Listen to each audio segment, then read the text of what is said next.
So as somebody that kind of lives like on the straight and narrow like this, does it affect you? I mean, I guess you wouldn't have anything to compare it to, but when you start getting negative stories about you, because every 6 months we're good for a negative TJ Miller story that's like, what the fuck is going on now? By the way, can I ask you about this Wetterlund girl before I forget? But I mean, it's on the same same line. Like, does it make you go like, I'm trying to I've been talking about Alice Wetterlund, not this Wetterlund girl. but I've been talking about the internet in general as like having turned the world into high school. Where gossip is immediately true. Like if you were in school and you found out somebody said, so and so is a slut, then everybody started just be like, she's a slut, and no matter what she had done, and there's no court of law to be able for her to prove. Like anytime you get into the he said, she said stuff, you get into a very difficult gray area because there's no proof either way. But people love to bully, and mob mentality is very, very easy to get into. And yeah, I mean, I think as of late, we've been incredibly unfairly treated. And I may have welcomed some of it by sort of leaving Silicon Valley and leaning into the Emoji Movie, and because I just thought that would be a funny thing to do. But for some reason, people sort of translated that to arrogance or me being an asshole or stupid. And I think now, you were about to bring up Alice Wetterlund. Yeah, but to me, it's the actress from Silicon Valley. Yes. But to me, it's like that's. And I don't know, she may have had that experience, but it's again people trying to enter the headlines, get in the cycle, the media cycle, break the cycle for a second, and then it was not my experience that anybody was bullying her or being. What was your relationship like with her? Mean to her? Well, truthfully, I felt like it was difficult to work with her because she kept interrupting Zach Woods. And that was my perspective of it. People, do you mean all like when they were talking? No, during takes. Oh. And even when she was off camera. And so I don't think that anybody was bullying her. I think at the very least there was some sort of obviously there's a disconnect because she's saying these negative things about me and then attacking the mostly all male cast of Silicon Valley. And it's just, I guess by force, I'm getting better at just saying, okay, these are completely untrue things that are being told about me. There are millions of people that absolutely believe these things, but there are hundreds of millions of people that don't care or have tuned all of this out because so much of the media is like, so-and-so slams, Jimmy Kimmel totally drags Kanye West and he can't talk. Kathy Griffin face fucks the idea of Anderson Cooper. It's just all like clickbait, anger, mean-spirited stuff. And so a lot of people have kind of checked out of it. And all the shows that I go to, all I get afterwards in terms of feedback is like, thank you. Thank you for coming and performing comedy. Everything is so dark right now. Yeah. It's really ugly, isn't it? It's really, really dark. And there's a part of it. And they're just throwing gasoline and coal into the fire. And I say coal because they just want it to keep simmering and keep burning. But already somebody has thrown more gasoline on it. And I jokingly said in a Vulture piece a long time ago, I was like, I'm okay being the villain. But I didn't really understand that then once the election happened, people were really looking for villains. And there are some real villains out there, and they've been brought to whatever kind of justice I guess they've been brought to. But then there's some people that are just being thrown under the tank treads, and there is no recourse. There's no way to come back from it. You know what I mean? I've always been curious about like when that kind of headline comes out, the tweet comes out, there she says like you bullied her and then every single Vulture, and all the headlines come out. Because there's no journalism anymore. There's just copy and paste. Yeah, that's exactly it. They grab it and they fucking run with it. Paste. Do you go, oh shit, yeah, I guess it was tense on that set. I was worried that this would come back. Or do you go, what the fuck? Like, does it come out of the blue? I think it's much more the latter than the former. I mean, I certainly didn't expect... I wouldn't have expected her to say something like that.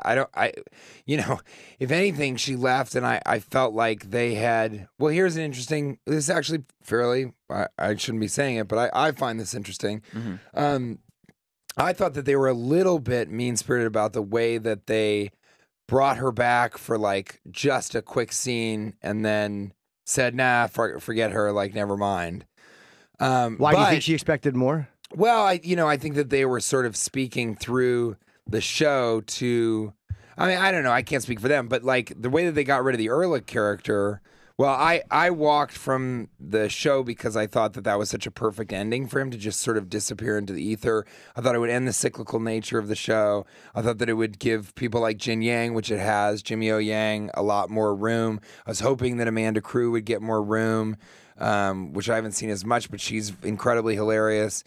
And, then they made it that Jin Yang was trying to prove I was dead by getting a dead pig and burning the pig. And I thought that was very funny because Ehrlich was a pig. Yeah. He was kind of a pig of a man on that show. Yeah. Uh-huh. And so, I'm not able to then go, I can't believe how unfairly they treated me and compared me to a pig. They compared a man to a pig. That's unfair. That's impossible. What a bunch of assholes. What sons of bitches bullying me around, comparing me to a pig. No, I was a pig of a man, and I think it's much more what the fuck, because if you talk to anybody who's worked with me, but these people don't like suddenly break the news cycle by being like, just work with TJ in Office Christmas Party, and I thought it was a lovely experience. Yeah. Jen Aniston isn't going to be like, there's a lot of humility to him, and we had a great time. I felt like I could trust him, and we had excellent conversations in the trailer over, smart water. Mm-hmm. That's not going to break the cycle. But her being like, this guy's a piece of shit, and everybody enabled him being a piece of shit. And I think you can kind of feel there is a disconnect with a lot of people that either know my work or know me. You can kind of feel that I am not a bully. I don't think I have the energy of somebody who comes in and is like, hey, shut up, okay? The men are talking right now. Like, that's not the idea. You said that to me. I did. But to be fair, you're acting a little effete. But it's just a confusing time right now where there's so much anger, and so they don't know where to fire. No, it's almost like you run the risk of fire on anybody. You run the risk of people being like, okay, well, TJ's a lot, right? And so it's like you either like TJ or it's like, no, he's too much. But you run this risk of being like, oh, I found TJ annoying, so let me transfer that energy into attacking his character and making and let me, by the by, just happen to break the cycle and get my name in the headlines all of a sudden. Right. And so there is that. But I had a reputation in Hollywood as sort of a benevolent, benign maniac. I am a maniac. I mean, I did 6 sets last night for no money and didn't eat it all. They paid and then people got up for at sets. 5 and I was cooking pizzas for people that don't even care to eat them. But we do enjoy the smell. Get a gigantic gummy bears. Yeah, right. I won't eat it anymore, but I like the smell. But when you did, you enjoyed deep dish. I certainly did. That's right. Dish. That's right. No, I mean, I think that and then by cultivating a sort of persona that is true to life, that is just kind of, I'm a bit of a maniac. I think then people, if they don't know what to do with you, then they quickly are looking to categorize you, figure out what sort of, I always refer back. I know I keep referring, but I've just studied your work so much. But I think people quickly will say, well, there's some deviance to that, so that guy's a pervert. Right. She's strongly defining the fact that she wants to sleep with who she wants to sleep with. Well, she's a slut. Mm-hmm. I mean, all of those things are equally as bad. But Hollywood, as well as just culture in general and society, is always looking to try and place you. And right now, they really have pushed me over to the side of like villain. And so when these headlines come out, you feel the impact. Oh, yeah. And I think, Kate feels the impact. I mean, can you turn it off, though? Are you able to go fuck it and not think of it? I mean, that's what I've been trying to do lately, but it's tough. I also have to monitor sort of how people are seeing me, and I have to be on social media to promote shows and stuff. Right. So I can't just quit going on social media like some of my friends have. But people don't think about or care that there's me and, Kate is at home reading this stuff, and I'm at a point now where she's like, don't really mention me in social media because you get so much hatred coming at you. And to hear your own wife say that she doesn't want to be associated with you on online, that was a pretty tough conversation, and it made me very, very sad. But I think people just don't care. It doesn't matter to them that there's a wounded guy or that there's something that's said that's a lie, or it's just someone's perspective. It doesn't matter. It's not a wounded guy. It doesn't sell papers. It's a bully getting what he deserves, right? Right. Well, and that's what it is. Or an assaulter or whatever. Like whatever the accusation is. Now you're getting what you deserve. Yeah, but then the other weird thing about that is like, if it's completely not true, okay, which it is not, then you get into this strange gray area of like, also, why do you want to now persecute people without any sort of trial or any what I don't get that. Because you've been persecuted, you now want to become the bully? No, because it's just a temporary fix. Like this, I mean, the people who are piling on social but that media. That is. I mean, you know, if you're talking about Alice, it's like I understand her perspective, but she was kind of being mean by sort of attacking me and calling me names, and then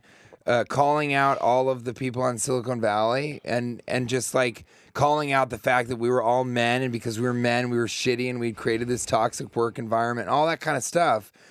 It's, you know, so okay, so what happens? So now she's being mean to the people who are mean to her, and so now everyone can get behind that, and then there's some sort of justice there. It just doesn't make sense. That was that was that Nanette thing a little bit, is like, and I've been doing jokes about this, you fucking straight white male, you piece of shit. Like, you've been oppressive, which I don't know. I voted for Hillary Clinton. I donated the maximum amount of money that I could to her. I didn't necessarily like her as a candidate at all, but I thought it was the lesser of two evils. And more than that, I thought it would have been a momentous occasion to have a female president.